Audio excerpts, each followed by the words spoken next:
né? E Mário Quintana, um homem especial, inclusive com uma grande qualidade. Ele morreu solteiro, com quase 88 anos de idade. E ele tem a melhor resposta que eu já vi para não se casar. Todas as vezes que alguém perguntava a Mário Quintana, mas por que o senhor nunca se casou? Ele dizia, sempre preferi deixar dezenas de mulheres esperançosas do que uma só desiludida. Que é um argumento ecológico, é um argumento que nos ajuda, né, a pensar um pouco. Pois bem, Mário Quintana tem uma trova especial. Ele disse, um dia pronto, me acabo, seja o que tem de ser, morrer que me importa, o diabo é deixar de viver.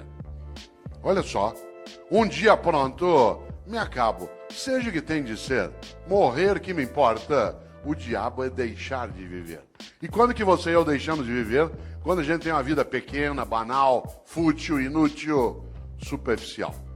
Afinal de contas, nós somos mortais. Isso significa que nós não temos a eternidade para ter uma obra que honre uma vida para que ela não se apequene.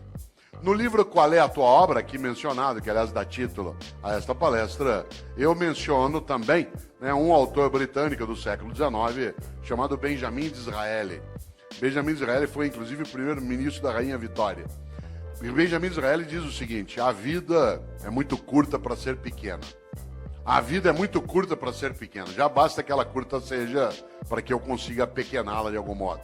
E quando a gente apequena uma vida que já é curta, quando a gente tem uma vida banal, fútil, inútil, superficial, morna. Interessante. Nós temos hoje aqui um grande grupo de homens e mulheres que no campo do município ou do estado atua na atividade pública, isto é servidor. É aquele ou aquela que tem uma capacidade imensa de fazer algo especial, ganhar a vida cuidando de vida. Você quer coisa mais honrosa do que ganhar a vida cuidando de vida, mas não da própria vida, também da própria vida, mas do conjunto da vida numa comunidade, numa cidade, num estado. E nesta hora, quero lembrar algo. De fato, a vida é muito curta para ser pequena. Nós estamos quase terminando o mês de novembro. Esse mês teve, no dia 2, a lembrança por parte de uma parcela dos cristãos que criaram o seu dia de finados.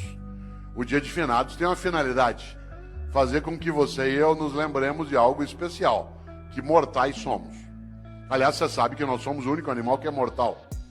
Que embora todos os animais morram, nós somos o único que, além de morrer, sabe que vai morrer. Por exemplo, teu cachorro está dormindo sossegado agora. Teu gato está lá numa boa. Você, desde que eu falei, está pensando. Por isso, nós não somos só mortais. Nós sabemos disso e o fazemos desse modo. Olha que coisa boa. Por isso, eu queria lembrar exatamente nessa direção. O dia 2 de novembro, para alguns, lembra exatamente a ideia de finados. E é interessante porque este mês, curiosamente, ele é o penúltimo mês do ano. Mas ele nem sempre foi assim. Olha que coisa. Aliás, se o teu filho te perguntar, por que o mês de novembro é o mês 11? Por que o mês de dezembro é o mês 12? O que você vai responder? Talvez você não saiba, mas como lembrou o presidente, eu sei. Em compensação, tem muita coisa que você sabe e eu não sei. Muita coisa que você conhece eu não conheço. Sorte sua e sorte minha. Se soubéssemos as mesmas coisas, nós íamos ficar nos repetindo. Ainda bem que você sabe uma coisa, eu sei outra, a gente troca e cresce. Vida é isso. É a capacidade de partilha. Parênteses, dentro do parênteses, partilha. Vida é partilha. Homens e mulheres que não sabem partilhar não têm uma vida que possa ser tão elevada. Afinal de contas, uma vida que tem abundância é aquela em que há partilha. Exemplo, nós nos aproximamos da lembrança do Natal para algumas pessoas. Uma mesa de Natal abundante não é aquela que tem muita comida, é aquela que tem partilha. Às vezes a única coisa que você tem sobre uma mesa de Natal é comida. E muita. E nenhuma partilha. Vida é partilha. Afinal de contas, é só lembrar algo decisivo. Vários de nós aqui, ou aqueles que nos assistem, quando mais jovens, tínhamos menos dinheiro, menos recurso financeiro. A sociedade brasileira era mais pobre do que ela é hoje. Vários dos nossos pais tiveram menos dinheiro do que nós.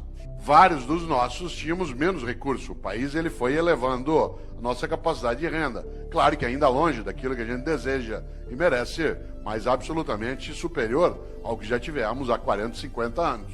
Portanto, vou contar uma coisa que quem é jovem talvez não imagine. Vários de nós, quando mais jovens, a gente ia almoçar no domingo na casa de um irmão, do pai, da mãe, de um parente. Não tinha possibilidade de fazer um almoço se cada um não levasse alguma coisa. E aí vinha um milagre magnífico na vida. Cada um de nós levava um pouquinho, mas na hora de ir embora, todo mundo levava mais do que tinha trazido. Esse é um milagre maravilhoso. Esse é um milagre da multiplicação. Olha que coisa. Cada um de nós levava só um pouquinho. Um frango, uma maionese, uma lasanha. Mas na hora de ir embora, depois que você juntava e todo mundo comia, sobrava. E cada um levava para casa mais do que tinha levado para o almoço. Nós temos essa condição em qualquer cidade, em qualquer comunidade, em qualquer família, no planeta. Claro. Nós só não o fazemos no dia a dia porque uma parcela ainda tem uma ética absolutamente individualista, exclusiva, malévola, deletéria, destrutiva, predatória. Aliás, alguns acham que a regra na vida é cada um por si, Deus por todos. Mahatma Gandhi nos alertou sobre isso. Ele disse um dia, olho por olho, uma hora acabamos todos sem enxergar. E essa é uma coisa séria. E aqui na sala, quem não enxerga sabe muito bem o impacto que tem, né? Que não enxerga com os olhos, né? Que enxerga com os ouvidos ou com os dedos. Sabe o impacto que isso tem, né, no nosso cotidiano. Por isso, cautela. A lógica do olho por olho, ela é arriscadíssima. E se a gente observa, nós temos uma coisa séria, né, que é a nossa incapacidade, às vezes, de pensar na nossa mortalidade. Por isso, volto. Por que o mês de novembro é o mês 11? Por que o mês de setembro é o mês 9? Talvez algumas pessoas não saibam, mas até o século I a.C., até o século I a.C., no mundo romano, o ano se iniciava em 1º de março. O primeiro dia do ano era 1º de março. E o último era 28 de fevereiro. Por isso, quando o ano se iniciava em março, setembro era o mês 7. Outubro era o mês 8. Novembro era o mês 9. Foi Júlio César que alterou o calendário e colocou janeiro e fevereiro no início do ano, produzindo alguns distúrbios. Um deles que o segundo mês do ano passou a ser um mês mais curto. E antes ele era o último, servia para ajustar o calendário. O segundo distúrbio é que parte dos meses o nome perdeu o sentido. Novembro virou mês 11. Olha quanta coisa inútil você não sabe. Mas eu sei. E eu partilho contigo, agora você sabe também. Olha que coisa boa. Pouco a pouco o mundo foi adotando o dia 1º de janeiro como o primeiro dia do ano. O único país do mundo em que o ano continua começando em março é o Brasil, né, que é um país clássico, né, um país clássico que não aceita essas modernidades de Júlio César. E para nós, não é março, ainda não começou, né? Olha que coisa interessante. No entanto, no passado se usava o último dia do ano, que no caso era 28 de fevereiro, para pensar sobre a vida. Você sabe que a palavra fevereiro, ela vem de uma divindade etrusca, o nome do mês, de uma divindade etrusca que é Februa. Februa é a divindade da purificação, da queima, da febre. Porque a febre, ela purifica. Isto é, ela faz com que haja a anulação daquilo que não serve e a proteção daquilo que serve. Nesta hora, quero lembrar algo. Os antigos, no mês de fevereiro, usavam o final do ano para pensarem sobre o que tinham feito e o que deveriam fazer. Nós passamos a fazer isso com dezembro. Quando se aproxima 31 de dezembro, alguns e algumas têm o hábito de pensar naquilo que fizeram. Isso é típico de algumas religiões, entre elas o judaísmo, o islamismo e o cristianismo, que tem uma ideia muito forte na vida. Tenha você ou eu religião ou não, há uma questão séria nessas religiões. Elas têm uma coisa chamada juízo final. Na crença dessas religiões. O que me assusta na ideia de juízo final não é o fato de ser final, mas o fato de ser juízo. Porque na crença dessas religiões, insisto, acredite você ou não, essa é uma questão tua privada, há algo decisivo. Elas acreditam que ao final da tua existência, a divindade vai te chamar no canto e falar, vem aqui para um particular. Seguinte, durante a tua vida, por que fez o que fez? E por que não fez o que não fez? Aliás, por que fez o que fez do modo como fez? E por que deixou de fazer o que deveria ter feito? Essa é uma pergunta séria. algumas pessoas na vida não esperam o dia do juízo final para meditar sobre isso. Vão fazendo durante a própria vida. Pois bem, os cristãos construíram, a partir da influência judaica, uma percepção. E essa percepção ela se consignou na ideia também de juízo final no último livro da Bíblia dos cristãos, que é aquele que fala do fim, que é o livro da Revelação ou o livro do Apocalipse. Quem aqui tiver uma Bíblia cristã, dê uma olhada um dia. Esse livro é um livro terrível. Ele não é terrível porque é horroroso, mas porque ele traz algumas coisas para meditar. E se você observa, lá no livro do Apocalipse, no capítulo 3, versículo 15 e 16, os cristãos escreveram: Deus vomitará os mornos. Deus vomitará os mornos. Aliás, a frase completa é: porque tu não és quente nem frio, hei de vomitar-te. Olha que frase forte. Conhece gente morna? Gente que não é quente nem fria. Gente que é mais ou menos, que não cheira nem fede. Sabe gente morna? Morna no trabalho, morna na comunidade, morna na prefeitura, morna na câmara, morna na escola.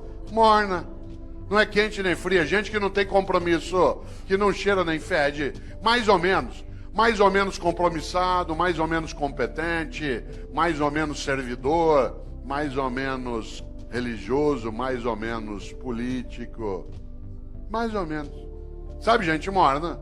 Deus vomitará os mornos. Sabe aquela pessoa que é morna? Morna no casamento. E aí, como é que tá o casamento? Ah, ruim com ele, pior sem ele. Morna na comunidade. E aí, como é que tá o debate em Campinas sobre a política? Ah, vamos levando, né? E aí, lá na prefeitura, ah, vamos ver o que dá, né? E a escola, como é que tá? Ah, não sei, vamos ver. Falta pouco para eu aposentar. Deus vomitará os mornos. Gente que é morna na amizade. Você vai apertar a mão dela, com licença, ela dá só a pontinha do dedo. Você aperta aquela minhoca desmilinguida. Você vai abraçar, a pessoa abraça meio de lado, meio parece que tem nojo. Sabe gente que economiza afeto? Pessoas que esquecem que afeto e conhecimento é uma coisa que se você guardar, você perde. Afeto e conhecimento, guardou, perdeu. A única maneira de ter afeto e conhecimento é repartir. Gente que é morna na cidade, morna no casamento, morna no serviço público. Morna, não é quente nem fria. É morna na religião. Conheço gente, por exemplo, que vai a um culto ou a uma missa. Um dos meus sobrinhos é pastor presbiteriano aqui em Campinas. E às vezes a gente brinca, né, sobre isso, curiosamente. Porque tem gente que vai a um culto ou a uma missa e escolhe o horário da missa, por exemplo, pelo tamanho rápido que ela tem. Se eu vou à missa das 10, naquela igreja que o padre faz uma missa rapidinho. Então vai para quê? Ou você acha que teu Deus é tonto? Você chama ele de todo poderoso e ele não sabe que você escolheu uma missa curta. É um Deus palerma. A vida é muito curta para ser pequena. Já basta que ela curta seja para que eu consiga apequená-la de algum modo. E quando é que você e eu apequenamos a vida? Como eu disse, quando ela é uma vida superficial, banal, fútil, inútil. Eu cortei ela no dia que eu me for. E eu me vou. E você também. Mas eu não quero ir. Eu quero ficar. Lamento. Só tem um jeito de ficar. Se você fizer falta. Eu tenho um livro chamado Viver em Paz para Morrer em Paz. E nesse livro eu faço uma pergunta na capa que eu queria fazê-la aqui agora. A pergunta é: se você não existisse, que falta faria? Não pense nisso numa sexta-noite após beber um pouco. Se você não existisse, que falta faria? Por exemplo, tem gente que faz uma falta imensa. Tem gente que faz uma falta imensa na tua vida. Alguém que te criou, alguém que te apoiou, alguém que estava contigo. E tem gente que não faz falta nenhuma. Teve gente que não vai poder ir ao teu Natal porque não está ou já morreu. Vai fazer uma falta imensa. E tem gente que não vai e vai te dar uma alegria imensa. São aqueles que nos dão o agradável prazer da ausência delas. Já imaginou? Cuidado! Você sabe que morrer é ser esquecido. Você, quando faz falta, não é esquecido. Não é casual que no grego arcaico o verbo para morrer e o verbo para esquecer seja o mesmo, que é letos, de letal. Porque morrer é ser esquecido. Enquanto alguém lembrar de você, derramar uma lágrima, der risada por algo que você fez e que ele recordou, pegar uma roupa tua e cheirar e ter uma boa lembrança ou saudade, Enquanto a pessoa olhar algo que você fazia, querer lembrar de uma comida que você gostava, você continua vivo. Morrer é ser esquecido. Claro, se você for a um cemitério agora dia 2, você deve ter notado. Né? Tem túmulo que está abandonado, tudo caído, o vaso não é cuidado mais. Aí morreu. Enquanto alguém estiver contigo, na memória, no coração, olha a palavra que eu vou usar de propósito, na recordação. Recordar é fazer passar de novo pelo coração. Recordar, recordes. Você continua vivo. Interessante. Há pessoas que morrem em vida, porque são banais, fúteis, inúteis, e não fazem a menor falta. Tem gente que nos faz, repito, uma falta imensa. Só tem um jeito de fazer falta. Para fazer falta na vida, você tem que ser importante. Não confunda importante com famoso. Tem muita gente que é importante e não tem a menor fama, e tem muita gente que é absolutamente famosa e não tem a menor importância. Uma pessoa importante é aquela que faz falta.